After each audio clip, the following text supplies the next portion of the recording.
Hola, ¿cómo están? Muy buenas noches, bienvenidos a El Pentágono, noche lluviosa, qué manera de llover, qué obviedades las mías en todo caso.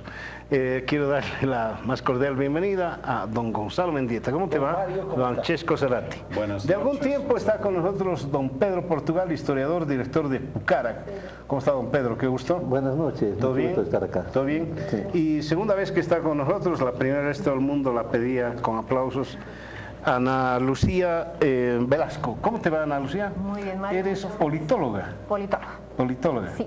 Sí, ya te pregunté por qué eres politóloga y ya me olvidé. Pero hoy día nos ha convocado Francesco para hablar de la campaña electoral. Claro, ¿fue tu idea o no? Bueno, de lo que mire, hace 13 años está en campaña electoral don Evo Morales, pero ahora sí con mucho entusiasmo, con todo lo que es el problema de la campaña electoral, porque tiene que, además de hacer campaña electoral, tiene que gobernar.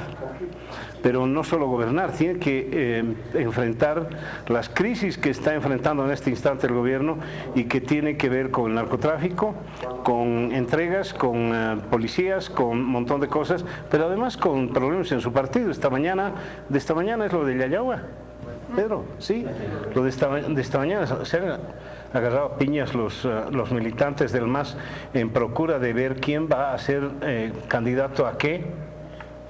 Y ha sido muy duro.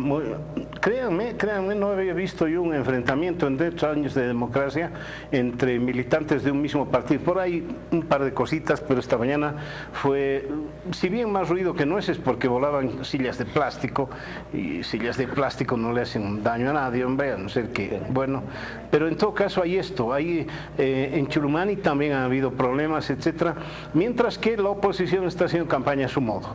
Ortiz está sumando de 2 en 2, de 3 en 3, lo veo a Víctor Hugo Cárdenas ya alejado de esas estridencias a las que pensé que nos iba a tener acostumbrados.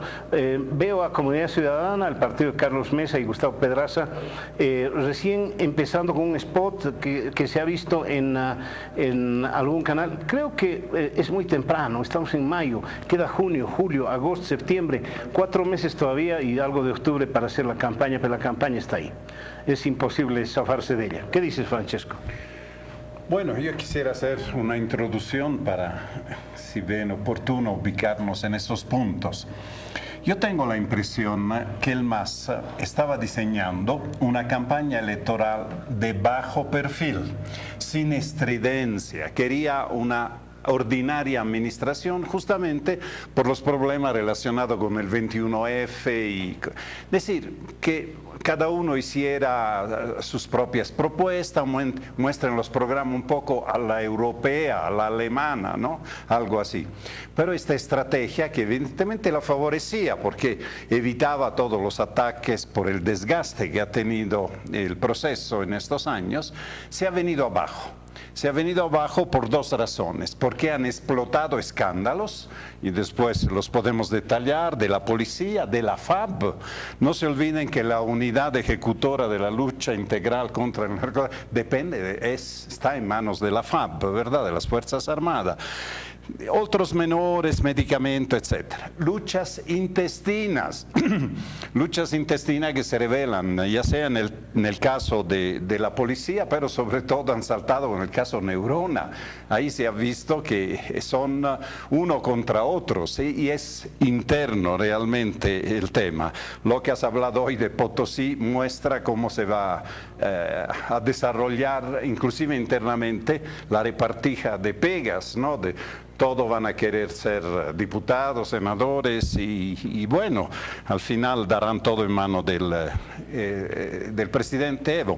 Y finalmente el tema de la economía. El tema de economía que empieza a mostrar debilidades. Lo de Buyui no ha tenido ninguna reacción del locuaz ministro de Hidrocarburos, que normalmente uno no termina de comentar algo y ya sale, ¿no? Con sus rollos. Es que no hay nada oficial. oficial en Bolivia. ¿O sí? Ay, bueno. Oficial. Oficial.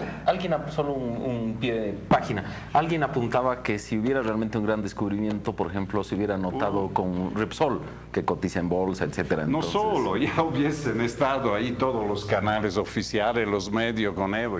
Si han ido a anunciar un descubrimiento antes de tenerlo con bombo y platillo, imagínate si hubiera.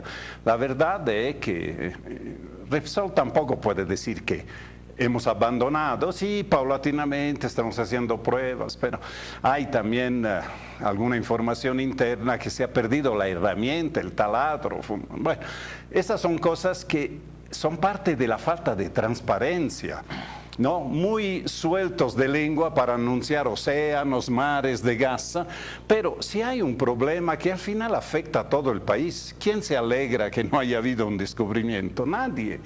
Pero que sean transparentes, que digan, ese riesgo exploratorio, al final es así. Tú haces 10 tentativas, 3 te salen bien, y 7, pero las 3 que te salen bien, bueno, con eso, digamos, puedes cubrir todo lo demás. Entonces, el gasolinazo alcohólico, como le he llamado, ¿no? Es decir, parece más una ayuda a empresarios alcoholeros, azucareros, que una necesidad real o una solución real al problema de la falta de producción, que es lo que más ahora hace temblar a yacimientos. Ahora se viene el problema de la soya, apenas está emergiendo la punta del iceberg, una soya que no tiene mercado, se está pensando en el diésel, pero también en el biodiesel, pero también eso es algo muy... La lista azul de los bancos, esas cosas que se sacan del sombrero, ¿no? ¿Por qué debería ser azul la lista de los buenos deudores, de los que pagan puntualmente? Podría ser verde, ¿no? Podría ser blanca, qué sé yo, no, azul. ¿Se acuerdan la libreta del Bono Sol? Era rosada. Dijeron que iba a ser rosada. Compañero, dijo el ministro de Capitalización, Rebollo, ¿no? Compañeros del MNR, la libreta del Bono Sol va a ser rosada. Bueno, ya era obvio, ¿no? Ahora la lista, dice el ministro de Economía, va a ser azul. Y todo lo que es bueno de aquí en adelante va a ser azul, va a ser pintado de azul. Bueno, el tema de Achacachi, nos gustaría que Pedro, después que conoce más del tema del alcalde de Achacachi, después 2 años son que lo han tenido ahí protegido y todo, de golpe se acuerdan que hay que seguir un juicio. Bueno, todo el caso Mesa, obviamente, ni hablar, ¿no? De que ha sido un boomerang como siempre, ¿no? Un boomerang donde además, a mí me ha recordado mucho el caso Zapata. ¿Cuál fue el contraataque para contrarrestar los temas que se tenían? Hicieron salir ministras, ¿se acuerdan? La ministra Suxo, la ministra Lenny Valdivia, que era, no sé si era ministra o era de la ASFI, sí, era. Decir, ponen adelante, aquí también han puesto adelante mujeres, igual les ha ido mal, ¿no? Les ha ido mal, porque no es cuestión de género, es cuestión de coherencia, de consistencia, de hipocresía con la cual se manejan asuntos que a veces son privados, son delicados, son sencillos de explicar, pero que con insinuaciones, yo creo, con declaraciones insidiosas. Hoy hay una columna muy interesante de Agustín Echalar en página 7 sobre las hienas, ¿no? Bueno, eso es lo que está haciendo, es decir, no le sale una bien, ¿no? Y no es cuestión simplemente de poner escudos de género adelante, cuestión de tener buenos argumentos, de ser transparente. La conferencia episcopal acaba de sacar un documento, un mensaje donde reclama una campaña electoral que sea hecha con respeto al oponente y dentro de la verdad, un respeto a la verdad, porque una cosa son los fake news que estén en Twitter, en las redes, otra cosa son las fake news que los gobiernos ponen o que los partidos ponen en su campaña. Eso creo que va a tener reacciones de la gente.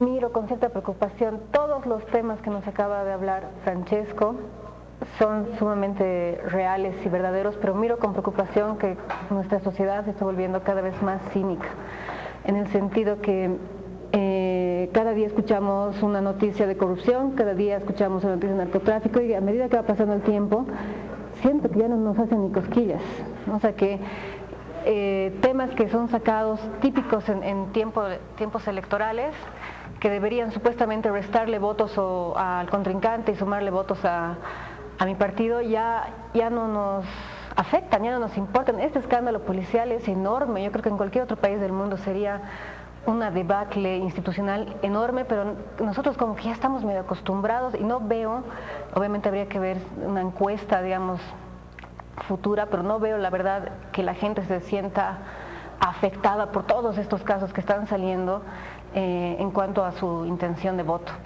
Y creo que eso es porque las últimas elecciones nos hemos acostumbrado mucho a una política muy farandulera, ¿no? Tal vez el caso Zapata ha sido así como el punto más alto, pero hemos dejado de hablar de los temas de fondo, hemos dejado de hablar de los temas estructurales y nos hemos dedicado a acusarnos.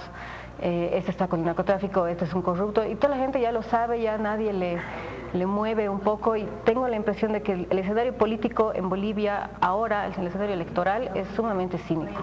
Todos los temas son interesantes, y por lo que me pregunto, Francesco, es ¿realmente importará? ¿Realmente cambiará el voto de la gente? Creo que los muy convencidos azules van a seguir convencidos, no importa qué pase, los muy convencidos de los otros lados, lo mismo.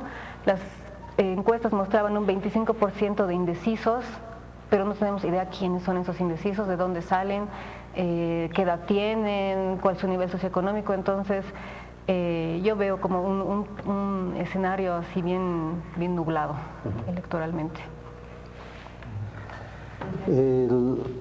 Yo tengo la impresión que estamos entrando a un periodo de campaña que en gran medida va a ser una improvisación, porque el gran tema, a mi modo de ver, era el tema del mar, y tanto el gobierno como la oposición, que ahora está con Carlos Mesa, tenían como premisa que se iba a ganar, ¿no es cierto? Entonces, el gobierno como la oposición, la disputa hubiese sido quién se atribuye ese triunfo, a quién se debe.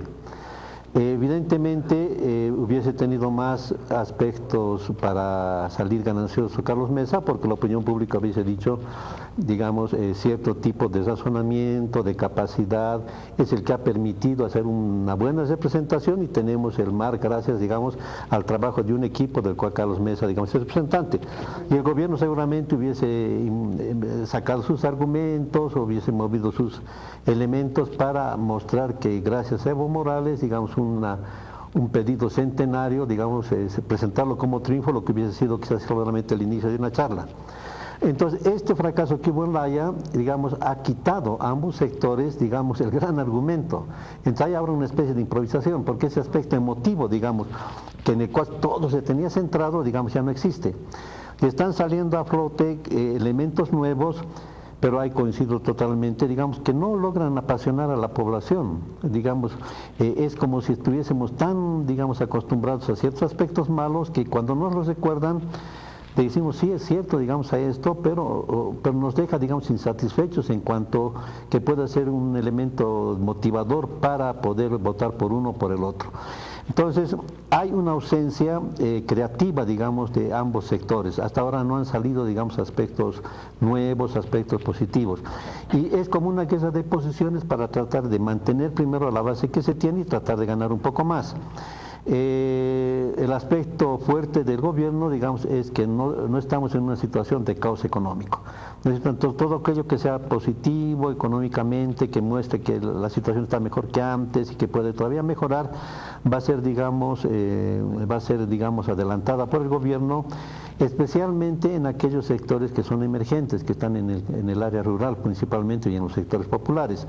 ¿No es cierto? Entonces ahí es, digamos, es el gran objetivo, digamos, del gobierno, y no veo en la oposición, digamos, una construcción discursiva que pueda contrarrestar, digamos, ese aspecto, o que pueda, digamos, ponerlo de otra manera. El gobierno también trata un poco de sanarse, de curarse en sano, digamos, de ciertos aspectos que podría desestabilizarlo. Es el caso del apresamiento del alcalde de Yachacachi. O sea, ahí se ve que el gobierno piensa que la masa votante, digamos, en las áreas rurales no tiene mucho criterio en la opinión del gobierno y que es una misma medida puede ser hecha, digamos, antes o después, según le convenza, según le complazca al gobierno y según crea que pueda utilizar, digamos, los reflejos de la población.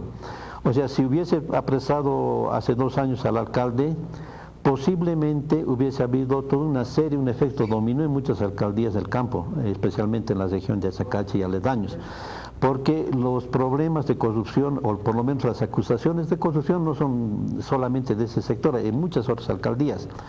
Y siempre ha estado el fenómeno, digamos, de que una caída de un alcalde conlleva, digamos, aspectos críticos y podía haber habido una situación incontrolable por parte del gobierno. Entonces, el gobierno prefirió, digamos, mantenerlo, poner todo su apoyo para que el alcalde pueda seguir en funciones.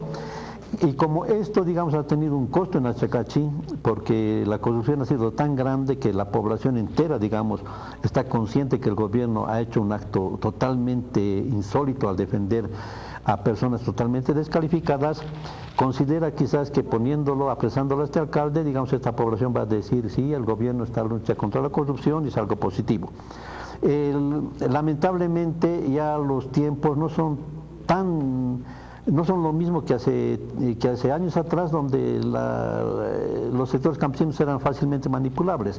Hay cada vez una mayor conciencia. Yo creo que esto no va a tener un efecto inmediato. La gente no es tonta como para creer que el gobierno está haciendo un acto positivo, si no lo ve en ese aspecto, de tratar de compensar, digamos, una metida de pata, ahora con un acto que pueda acarrearle cierto beneplácito. Y puede tener más bien el efecto que el gobierno, digamos, estaba evitando.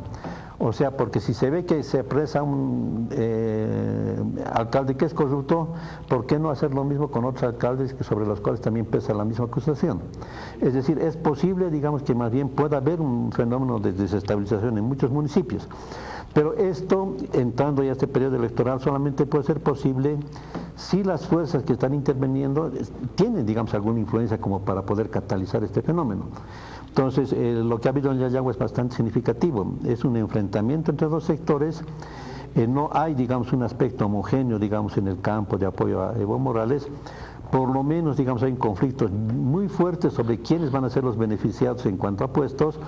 ¿No es cierto? Pero todo este tipo de contradicción es útil políticamente hablando si los otros sectores pueden articular, digamos, con estos fenómenos. Cuando no hay articulación, digamos, es algo que sucede, que lentamente se va aplacando y que beneficia a cualquiera de los dos que pueda salir ganancioso. O sea, vemos en definitiva, digamos, una situación en Bolivia que sigue bastante polarizada en cuanto a sectores de población, y no hay todavía los vínculos necesarios entre todas estas poblaciones como para crear, digamos, posiciones políticas uniformes y digamos, más o menos totalizadoras, digamos, en este aspecto. Y acá lo que sale un poco perdiendo es sectores populares que sin querer y a pesar de toda la injusticia quedan casi a merced de la iniciativa del gobierno. El Estado, siendo poderoso, teniendo, digamos, múltiples, digamos, canales, trata de utilizar, y si bien es falsa la idea de que en masa el sector campesino pueda ser masista, en los hechos, digamos, si tomamos en cuenta varios elementos, puede terminar, digamos, en ese aspecto. Yo veo que en algunas declaraciones del presidente se puede leer, digamos, la reflexión del MAS privada. El problema no es ganar las elecciones, pero ¿qué pasa con los 2 tercios? O sea, yo creo que ese es un retrato de no estamos en la misma situación que anteriores elecciones.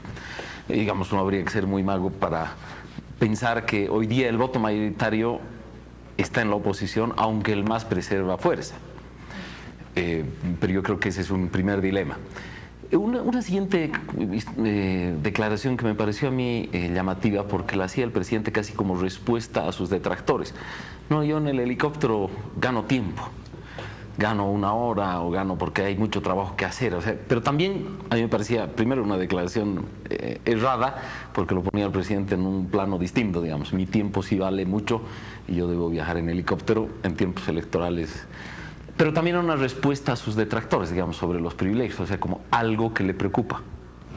A mí me parece curioso que en las líneas de iniciativa opositora de estos temas casi no se hablen.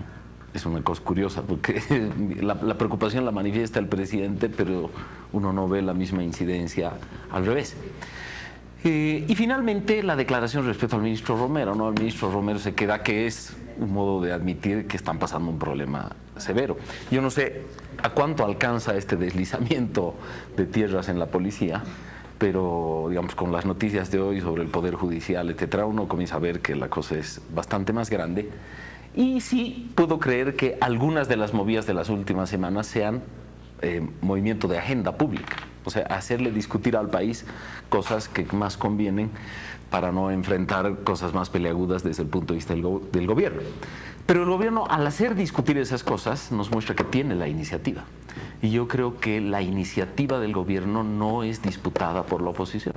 Yo leí unas declaraciones de Ricardo Paz en Poder y Placer que decía básicamente dos cosas respecto a la campaña de Comunidad Ciudadana. Esta campaña va a ir de menos a más y esta campaña no va a ser propaganda negativa, creo. Y uno ve las últimas 2 semanas y media, 3 semanas discutiendo sobre el departamento famoso, es una muestra más allá, o sea, es una muestra de que el gobierno impone la agenda y hace discutir. Y yo no veo una capacidad semejante a la oposición de hacer discutir temas que sean escabrosos para el gobierno. Creo que es un problema de iniciativa como en el ajedrez. ¿Quién está jugando con las blancas? Digamos, supongo que los estrategas de las distintas coaliciones opositoras saben su pega y hablar desde el balcón es relativamente sencillo, pero la iniciativa es un asunto primordial en política y tener a cualquier candidatura discutiendo temas defensivos es un modo de evitar que pueda hacer llegar su mensaje. Entonces yo veo que probablemente la primera impresión que dio el MAS de haremos una campaña en la que no hay una gran polarización precisamente para no invitar al voto útil, etcétera, probablemente ha sido reemplazada provisionalmente por otra que dice, a ver, tendremos a la defensiva y veremos qué pasa con los problemas gordos que tenemos en casa. El problema de la policía es un problema gordo y yo me animo a pensar que ni siquiera es un problema gordo para el gobierno. Una gran pregunta es, ¿en qué medida el país está secuestrado por una porción policial con la que solo se puede gobernar, digamos, aceptando entre chantajes y haciéndose la vista gorda? Entonces, digamos, lidiar con eso es más que un asunto de campaña, es un asunto de cómo el país podría extirpar ese tumor. Y a mí, digamos, no quisiera aventurarme a decir las soluciones que pienso, pero las soluciones que pienso tienen un costo enorme. Yo veo una, no sé, contradicción, no me animo a encontrar contradicción nunca. Pero cuando dices, el gobierno impone su agenda, sí, y después dices, parte de la agenda es la policía, y no hay soluciones, yo creo que el gobierno lo que está haciendo gráficamente es decir, miren cómo me corta una mano. Pero oye, no es lógico, ¿no? Que por imponer una agenda te corta algo. No, pero lo de la policía no creo que sea un tema de agenda. Yo creo que es los ataques a comunidad ciudadana. A eso me refiero, por ejemplo. Lo de la policía yo creo que es un modo, se tiene que hablar lo menos posible de eso. Y el caso del alcalde de Achacachi yo lo veo como, o sea, para nadie es un secreto que la corrupción sería un caballo de batalla opositor enorme, después de 13 años con los escándalos que ha habido, pero yo creo que es una especie de medida preventiva. Mire a Achacachi, al que acusaban de corrupción adentro, o sea, es medida preventiva. ¿Cuánto alcanza? No sé. Y convengo contigo, lo de la policía no es un asunto de agenda ni de cambio periodístico. Creo que es un problema gordo que no se está sabiendo bien manejar. Y el presidente, como quien no quiere la cosa, habla también de Silala. Lo que acaba de decir Francesco, sí. Agarrar y decir, a ver, Silala, más agua viene de Chile que de acá allá, y ustedes verán cómo lo interpretan, no, como dicen, sí, sí, yo veo, eso. Yo distinguiría un poco sobre lo que dice Gonzalo. Es verdad que hay un deseo del gobierno de imponer la agenda, pero yo veo más bien que este deseo de imponer está obligado por los escándalos que salen, que no están previstos, como has dicho bien, no están en la agenda.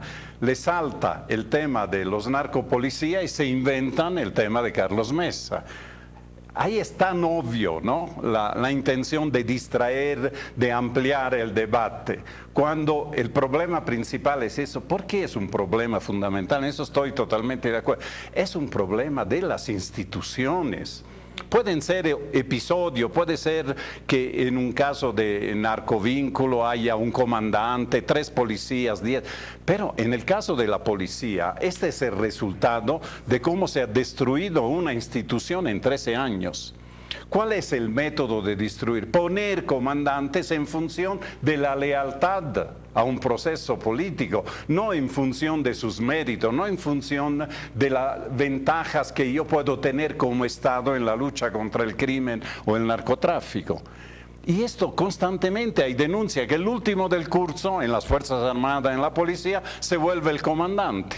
Y el que tiene las mejores notas, ahí lo tienen más abajo. ¿Por qué? Porque una persona tal vez que piensa más y que puede no razonar por su cuenta.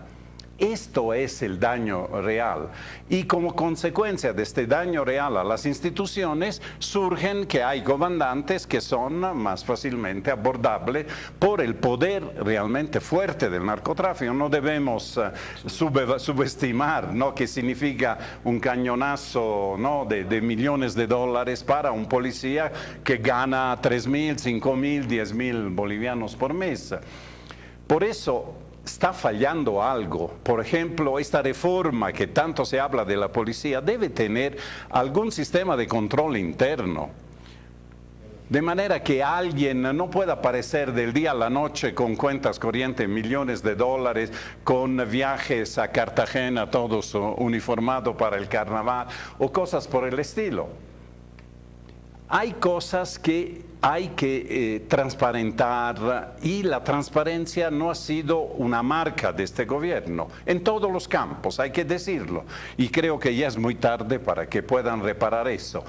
Y la falta de transparencia ha destruido también las instituciones. ¿Sabes cuál es la otra cosa que hay que preocuparse? El corte. Ya producción me está diciendo, vaya un corte por favor. Luego los mensajes, vamos a seguir hablando del tema. En instantes vuelve la programación de TVU.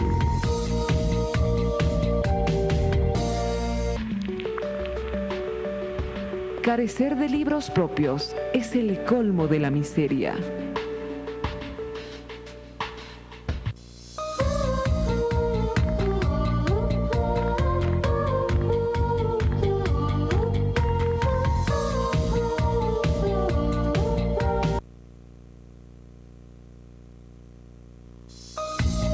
En instantes vuelve la programación de TVU.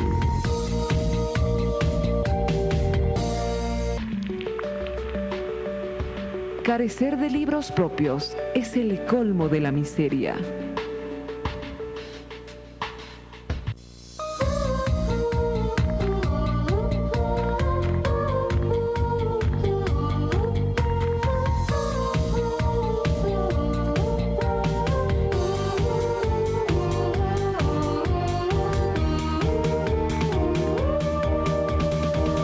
La nueva televisión universitaria. La Federación Universitaria Local de la UNSA informa que está en vigencia el proceso de inscripción al seguro contra accidentes personales para estudiantes de San Andrés. Los requisitos son: fotocopia de la cédula de identidad, fotocopia de la matrícula vigente, formulario de solicitud del seguro de accidentes personales, boleta de depósito bancario. Se debe realizar en la cuenta número 1000249498 del Banco Nacional de Bolivia y en la cuenta 4010141226 del Banco Mercantil Santa Cruz. También se puede cancelar en oficinas de la aseguradora, calle Colón 288 entre Camacho y Mercado. Más información en la Federación Universitaria Local, segundo patio del Monobloc Central, lado de la cafetería, o al teléfono 244-1692. Avanzamos en interculturalidad. Avanzamos en igualdad de oportunidades. Avanzamos en respeto.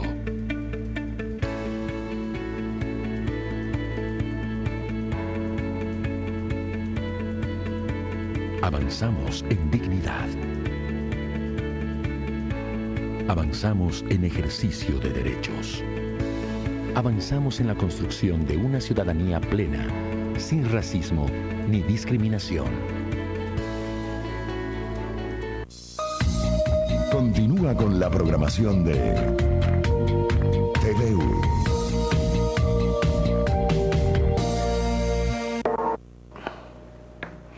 Bien, seguimos con el Pentágono. A ver, estamos hablando de campaña electoral, un poquito nos ha desviado la atención hacia la policía. Es inevitable hablar de la policía en esta circunstancia como parte de la campaña electoral, no sé si es tan así, pero definitivamente esto, lo que ha dicho Pedro de lo de Achacachi, lo de Yayagua, son temas que ya están agendados en la campaña electoral. Ana Lucía, ¿qué más podemos esperar? Esto recién empieza, tenemos que curarnos en salud.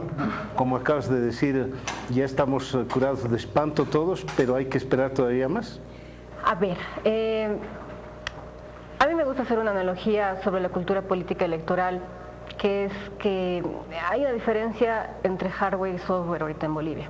El hardware son nuestros aparatos, ¿no?, físicos, duros, y los software son los sistemas operativos, las aplicaciones que nos bajamos, las cosas no materiales que hacen funcionar la tecnología. El hardware de la cultura política boliviana no tiene nada que ver con nuestro software, es decir, nuestros software son las leyes electorales, los temas de agenda, las cosas que estamos discutiendo todos los días en los medios. Y yo de verdad creo que estamos en una especie de esquizofrenia, estamos muy desconectados con las cosas de fondo. La cultura política electoral boliviana desde hace muchos años, inclusive desde la época de la dictadura, siempre ha sido, para empezar, corporativista. Así se deciden las elecciones, así se ganan votos, de forma corporativa, no haciendo campaña. Entonces la campaña por eso deriva siempre a un lado un poco más farandulero, de quién hizo qué o qué no hizo, pero en el fondo los votos se ganan haciendo promesas. Y esas promesas siempre se hacen detrás de las cámaras y no llegan a los medios, ¿no? Para que un Estado corporativista funcione tiene que ser también un Estado patrimonialista, es decir, tienes que tomar el patrimonio del Estado como algo propio y ofrecerlo como una moneda de pago para el voto, ¿no?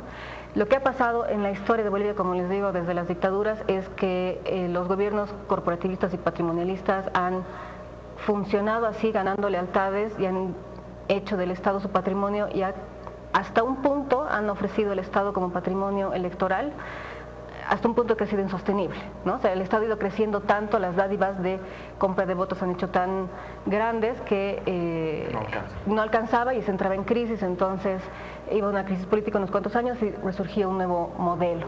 Creo que ahorita podemos estar en ese momento, donde después de 12 años de gobierno del MAS, el Estado ha crecido mucho en cuanto a patrimonio para comprar votos.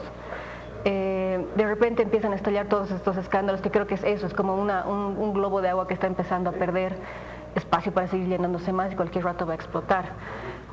Pero mientras no miremos de frente el tipo de cultura política que tenemos, no aceptemos que no somos una nación en la cual decidimos en elecciones a nuestros candidatos y futuros líderes de forma en una democracia totalmente libre, digamos, ¿no? La verdad es de que todo funciona con lobby y con pactos corporativos. Entonces, mientras esos son los análisis que no llegan pues a las encuestas, esos son los análisis que no llegan al marketing político de la imagen y la foto del candidato, pero creo que es lo que en verdad mueve Bolivia. Entonces, mientras no analicemos cuáles son los pactos corporativos que puede seguir haciendo el MAS, qué pactos corporativos tienen la capacidad de hacer, digamos, Comunidad Ciudadana y los otros opositores, no creo que tengamos una visión real de lo que realmente va a suceder después de las elecciones. Pero Lucía, yo te estoy entendiendo así, en un momento dado, el 2006 y posteriores elecciones, el MAS agarraba y decía, a ver, compañeros choferes,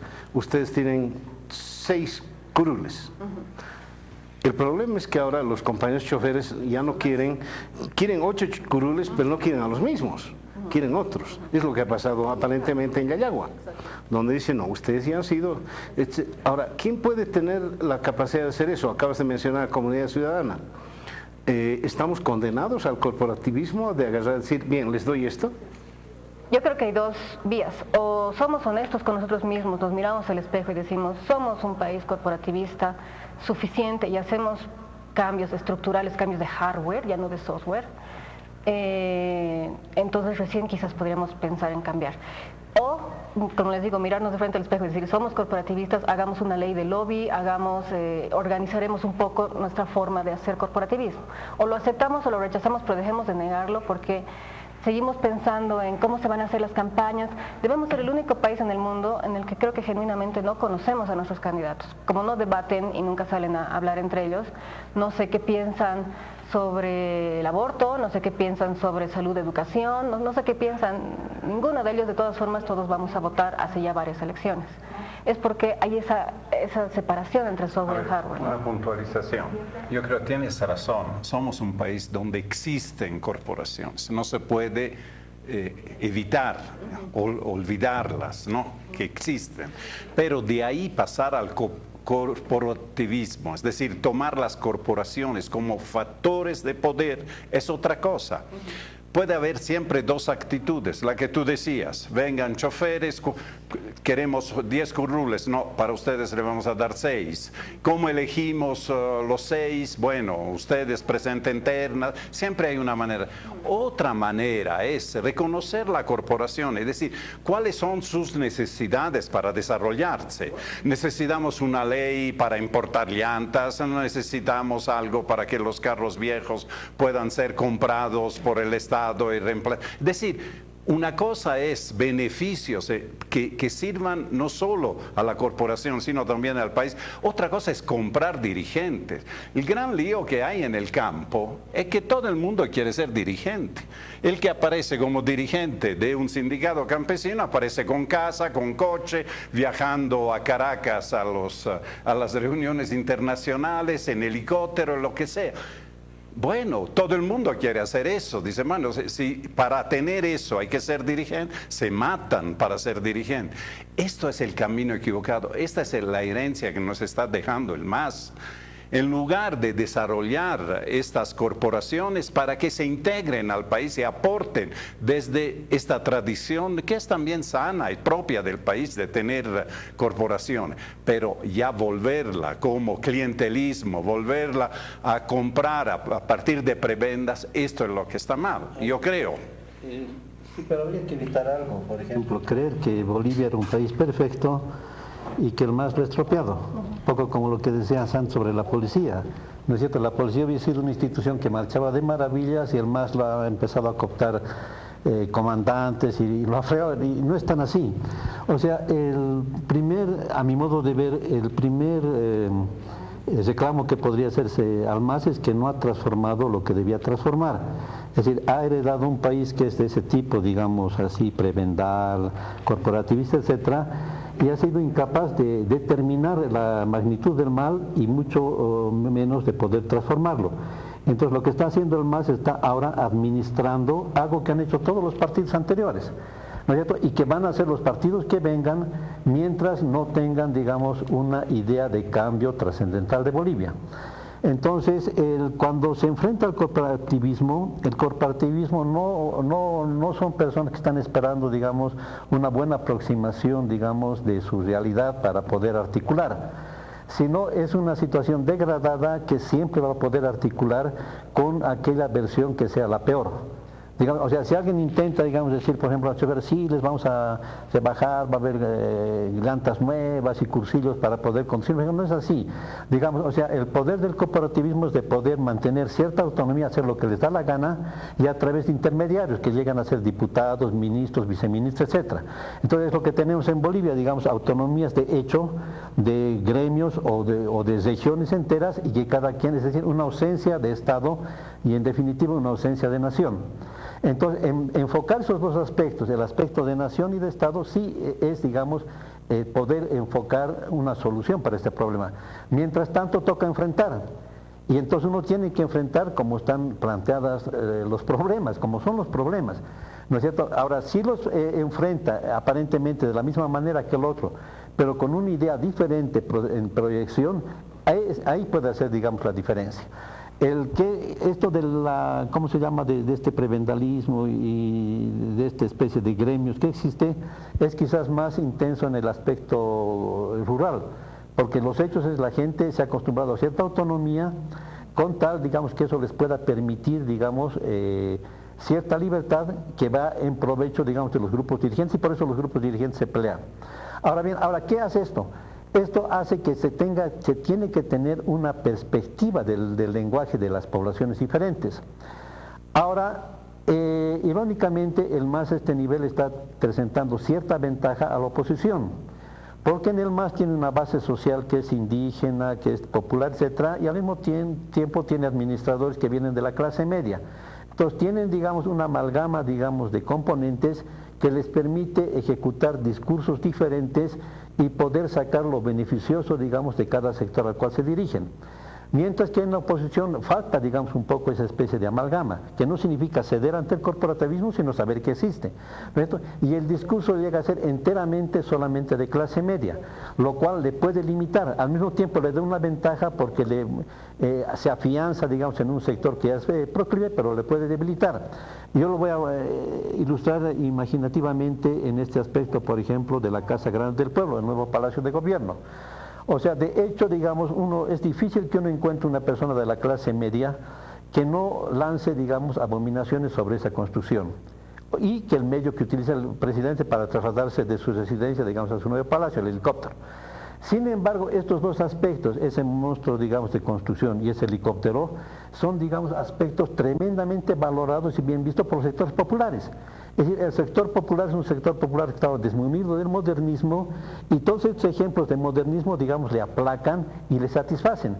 Mientras que a los sectores que están más digamos, inmersos en el modernismo, les parece una aberración que la arquitectura se haya violentado, que haya cemento, etc. Entonces, primero tiene que haber una visión, digamos, de lenguajes. Y esa visión tiene que estar sobre esta diferencia de percepción que existe, y ahí se puede mitigar, digamos, incluso la aproximación hacia uno u otro sector, porque cuando es unilateral, los sectores populares no entienden por qué se lo critica a Evo Morales.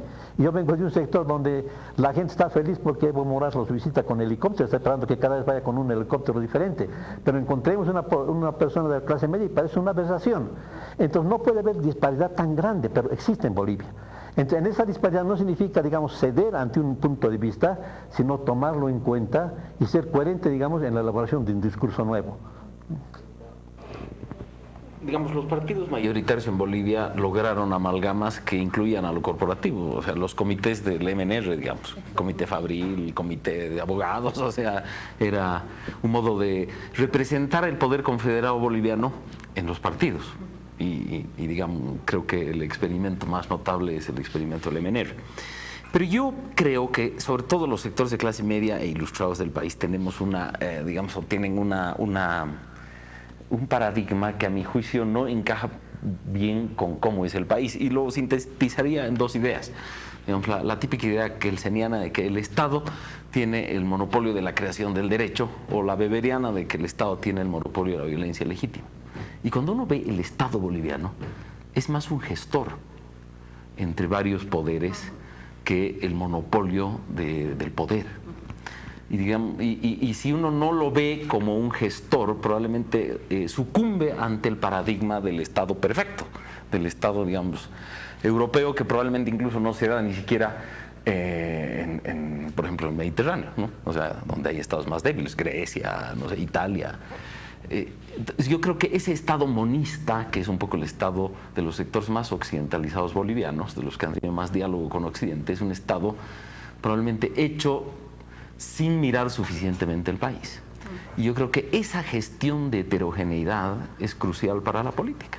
¿Y qué ha hecho el MAS? A mi juicio, el MAS lo que ha hecho es mirar la realidad del poder de calle e integrarlo para usarlo. Y si a eso le sumas, digamos, integrar algunas corporaciones como las Fuerzas Armadas y la Policía. No sé dónde leí esto, pero decía que muchos van con sus movimientos sociales a rendir tributo al presidente, entre ellos el ministro de la Presidencia, que tiene un movimiento social armado, y el ministro de Gobierno, que tiene otro movimiento social de verde. Entonces, claro, esa lógica, que es una lógica de descubrir dónde está el poder e integrarlo, o sea, es una lógica incluso recontra pragmática, me permite aventurar que es también lo que hace sufrir Estado patrimonialista, porque solo financias esa confederación adecuándote a ella. Entonces, los programas de transformación del Estado corporativo boliviano en general han fracasado dramáticamente porque yo creo que son maximalistas. O sea, la pelea de Barrientos con los centros mineros, que era, o sea, los llegó a tomar, a declarar ley de excepción en los centros mineros, etcétera, porque ¿cuál era la principal corporación política? Digamos, eran los mineros, entonces, y era la principal fuerza corporativa de oposición. Y si uno ve en el liberalismo, también hay una disputa con el mundo corporativo que estaba abatido por el fracaso de la UDP. Entonces, ¿cómo manejar lo corporativo? De los dilemas que planteaba Anita, yo tiendo a pensar siempre que es cómo regularlo, más que cómo eliminarlo. Y yo creo que los sectores medios vivimos en la ilusión de que Bolivia es solo ciudadanos y voto. Y esa es una dimensión boliviana, probablemente que ha crecido porque es una dimensión urbana, pero también incluso en la ciudad se reproducen formas rurales o formas corporativas. Entonces, ¿cómo hacer una política que diseccione bien eso? No es, creo, sencillo. La pregunta es que en este escenario electoral, ¿quién nos está hablando de ese tema? Nadie. O sea, todavía estamos distraídos. Yo digo distraídos porque realmente es una distracción ese tema de la corrupción, no porque sea menos, sino porque es simplemente el síntoma de una enfermedad y nos estamos distrayendo con el síntoma y nos estamos hablando de la enfermedad. Yo creo que el problema de la corrupción ahorita en la policía o en derechos reales o en cualquier otra institución es porque el Estado patrimonialista ha crecido tanto, se ha hecho insostenible, ha empezado a crear rencillas internas, han empezado a salir fotos, videos en WhatsApp, y porque la cosa ya se ha hecho muy difícil para el gobierno de seguir sosteniendo. ¿Qué nos proponen los distintos candidatos en un futuro para gobernar Bolivia, esa Bolivia? Nunca le hacemos esa pregunta a los candidatos, ¿no? Y es ese tema de fondo que nos falta tocar en los medios también. Creo que nos dejamos llevar mucho por el circo, la verdad, y nos olvidamos de esto. Bueno, yo insisto que estamos viendo solo una parte del problema. El corporativismo existe, hay que tomarlo en cuenta, hay que integrarlo al Estado, pero también las instituciones son fundamentales en un Estado moderno. Es decir, si tenemos un Tribunal Supremo Electoral que es todo menos una institución, que es parcializado, que es etario, donde la gente renuncia, bueno, ¿de qué nos sirve tener corporaciones fuertes, controladas, qué sé yo, de ida y vuelta? Es decir, la construcción del Estado pasa por pilares que son fundamentales, que son las instituciones. La policía es una institución, no es una corporación, es una institución que tiene que estar al servicio del Estado, no al servicio de un gobierno o al servicio de los movimientos sociales. Lo que ha salido, ¿no? Que los movimientos sociales pedían que fuera un comandante departamental o un tal policía. Bueno, eso va más allá de un corporativismo sano, me parece. Y cuando el ejecutivo de la COP dice primero está el binomio y después está el país, yo no sé qué ha querido decir, pero las palabras son las que son. Entonces esto no les importa nada al país, les importa el poder, que es la ideología del gobierno que tenemos actualmente. Dispuestos a todos para mantener el poder. Me ha llamado la atención lo de Pedro, aquella diferencia tan gráfica que nos ha hecho en el asunto de el helicóptero, por ejemplo, o el edificio, y de lo que en su momento alguna vez se le mencionaba Freud, que destacaba el narcisismo de las pequeñas diferencias, que eso nos hace esencialmente diferentes. ¿En serio crees que la gente de las laderas del Alto, que tiene una pequeña habitación que es comedor, living, dormitorio, cocina, aplaude cómo ve todos los días el helicóptero saliendo de la casa presidencial rumbo a algún lugar? Cuando la gente que vive en el Alto o en las laderas tiene posibilidad económica, hace lo que conocemos como los famosos choletos, ¿no es cierto? Entonces eso significa que esa es la meta, que esos son los ideales. Entonces ese es el ideal, digamos, doméstico, inmediato. El nivel estatal, digamos, que no le va a provocar ninguna repulsa, va a ser de la casa, el nuevo palacio de gobierno. O sea, digamos, ahí entramos en lo que son, digamos, los arquetipos que podemos decir, aquello que motiva, aquello que son los ideales. Entonces, gran parte de la población boliviana está en un afán de alcanzar, digamos, poder, modernidad, respeto, y aunque sea de manera deformada, distorsionada, colonial, lo que se quiera, es lo mismo que los gremios, digamos, es lo que existe. Y lo que existe hay que tomarlo en cuenta, aun cuando se lo tenga que reformar, transformar, incluso hacer desaparecer. Pero no se puede hacer desaparecer aquello que uno niega su existencia. Entonces, lo principal es aceptar que las cosas existen, determinarlo, digamos, y saber. Entrando a hacer, por ejemplo, en Bolivia hasta ahorita son ensayos fallidos de crear instituciones que no logran transformar esa base, digamos, de disparidad que existe. Entonces, algo está marchando mal en Bolivia. Y tenemos, digamos, la emergencia de instituciones que ya existen y al mismo tiempo de los gremios y de las autonomías, digamos, que son, digamos, un nivel que debería haber desaparecido con la existencia de estas instituciones. Entonces, hay una tarea incumplida grande en la cual, digamos, las fuerzas políticas no ahondan, digamos, porque lo toman solamente lo inmediato, y en lo inmediato hay la apropiación, la utilización o el rechazo emotivo, digamos, el rechazo moral casi, digamos, de una situación que les parece incómoda y repulsiva, pero que no van al fondo, digamos, del problema, cómo tratar esta solución. Y el problema, diría yo, además, que lo corporativo es mutuamente excluyente de lo institucional. Mientras haya corporativismo no puede haber institucionalidad, porque la institución le molesta a la corporación. Por ejemplo, yo me acerco a las personas con poder y quiero que me cobren menos o que no me cobren impuestos. Para que eso suceda, las personas en poder tienen que decir, ok, voy a obviar o debilitar la institución que son Impuestos Nacionales de Bolivia para hacer un pacto fiscal no igual, para que tú puedas pagar menos impuestos o no pagues impuestos. Me tengo que pasar por la institucionalidad para poder cumplir con mis pactos corporativistas. Entonces, no sé si necesariamente la solución esté por aceptar e incluir el corporativismo, pero lo que sí es, como decía Pedro, me pareció muy lindo esto de no podemos luchar algo que negamos, algo que no aceptamos que existe, ¿no? Creo que todos pensamos que en tiempos electorales las elecciones se ganan haciendo campaña así como a lo gringo, ¿no? De salir y hablar de tus propuestas, pero en verdad las cosas en Bolivia funcionan de otra manera, ¿no? ¿Qué corporaciones conocemos en Bolivia? Ok, vamos a hacerlo muy, muy grande. Cocaleros, es una corporación. Los gremialistas que apoyaron la ley tributaria desde el principio, por ejemplo, por su fuerza. O sea, era una ley destinada a no tener excepciones. La primera excepción fue una excepción corporativa. Ajá, los cooperativistas mineros, los choferes. Los sindicatos, digamos. Todos los sindicatos. Los empresarios privados. Yo diría que incluso el empresariado privado y también. hay una corporación de la que se habla poco, la familia. ¿Cómo colocamos todos a nuestros parientes? A ver, por explícame favor. ¿Cómo es eso? La corporación, la familia. Yo no voy a hablar de casos concretos, pero ¿cómo se consigue empleo en Bolivia? O sea, que cómo, digamos, la familia se usa para, digamos, que contactar a los amigos para que se emplee. O sea, la familia funciona también como una corporación. Lo que pasa es que tendemos a ver la corporación que se expresa en modo callejero, pero vemos menos eso que en otros lugares, y yo creo que tiene virtudes, digamos, esa corporación familiar de defensa y de protección, pero en otros lugares esa no es la regla. Que en Bolivia se han institucionalizado un poquito más en juntas de vecinos y en asociación de padres de familia. Tienen altísimo poder.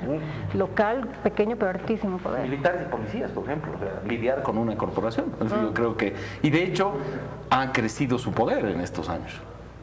Las universidades al revés, ha disminuido.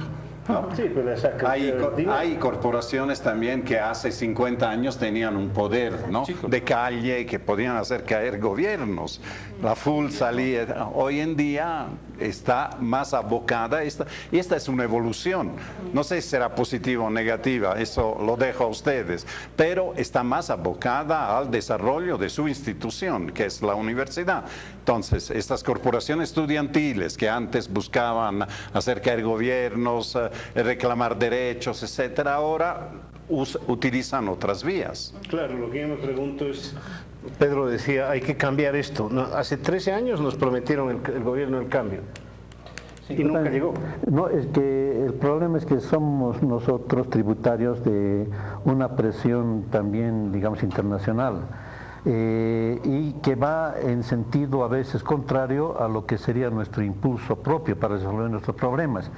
Entonces, en una sociedad donde necesitamos referencias comunes y tener un espíritu casi nacional, que pueda amalgar todas estas diferencias, hemos entrado, a un elogio de la diferencia y de las autonomías, ¿no es cierto? O sea, tenemos toda una serie de recetas que no se aplican, a nuestra situación, y que al aplicarlas provocamos contradicción o simplemente no funciona. O sea, las autonomías indígenas no funcionan en Bolivia, las autonomías que sí deberían funcionar, que son las departamentales, tienen mucho problema porque el Estado les impide. O sea, entramos en un país de contradicción porque nuestro esquema mental a veces no viene de nuestros propios problemas y de la solución de nuestros problemas, sino obedecemos a modas ideológicas que pueda haber. Entre la moda... Pero perdóname, tengo creo que 30, 40 segundos nada más. Usarlos, Ana, por favor. Ana, yo creo que hace 13 años, respecto a lo que decías hace un ratito, el MAS prometió el cambio, pues no prometió el cambio estructural de cambiar el corporativismo. Lo que prometió es cambiar a los actores del corporativismo, de que la política ya no esté concentrada en ciertas clases sociales y en ciertas razas, por decirlo así, y moverlo a otro lado. Pero el corporativismo, más bien lo que hizo el MAS es decir, yo lo voy a manejar bien y voy a cambiar los monopolizadores. O sea, nada cambia, gatoparadismo puro. Fortalecido más bien el corporativismo. Claro, lo veo más aceptado, fuerte. digamos. Ana Lucía, te agradezco, no sabes cómo, por haber venido al Pentágono. Pedro, gracias. A ti, Mario. Don Gonzalo. Don Mario. Don Francesco, a ustedes por habernos seguido. Contra el Pentágono el próximo domingo.